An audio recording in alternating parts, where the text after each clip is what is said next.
Dear students, आज की इस वीडियो में हम गेट्स और पुट्स फंक्शन का सिंटेक्स और उनको यूज़ करके प्रोग्राम जो क्वेश्चन नंबर 9 है चैप्टर नंबर 3 की एक्सरसाइज का वो हम सॉल्व करेंगे। तो जैसे कि आपकी स्क्रीन पर ऑलरेडी शो हो रहा होगा, मैंने जो प्रोग्राम है वो और टाइप किया हुआ है। उसमें सबसे पहले हमने जो हेडर फाइल है string.h वो इंक्लूड करेगी, क्योंकि गेट्स और पुट्स जो फंक्शन है वो हमारे पास स्ट्रिंग से रिलेटेड है, तो इसीलिए हमें ये जो हेडर फाइल है वो इंक्लूड करानी लाजमी है। उसके बाद हमने कैरेक्टर टाइप की जो एरेज हैं, जिसमें एक का नाम हमने दिया नेम और दूसरे का एड्रेस।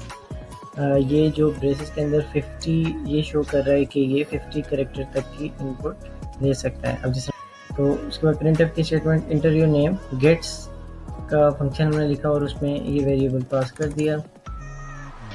तो जो भी हम टाइप करेंगे और इंटर की प्रेस करेंगे तो वो नेम में सेव हो जाएगा। उसके बाद प्रिंट एफ की statement enter your address, gets again function और उसमें इस दफ़ा हमने एड्रेस को पास कर दिया, तो जो भी हम एड्रेस टाइप करेंगे वो इस एड्रेस में सेव हो जाएगा।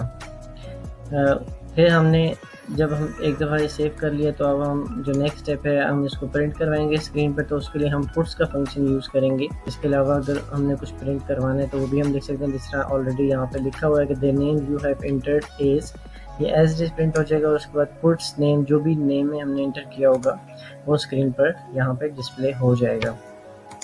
सेम इसी तरह जो एड्रेस है, address you have entered is, जो भी हमने एड्रेस में इनपुट दी होगी वो एड्रेस में इस पुट्स फंक्शन के थ्रू स्क्रीन पे प्रिंट हो जाएगा।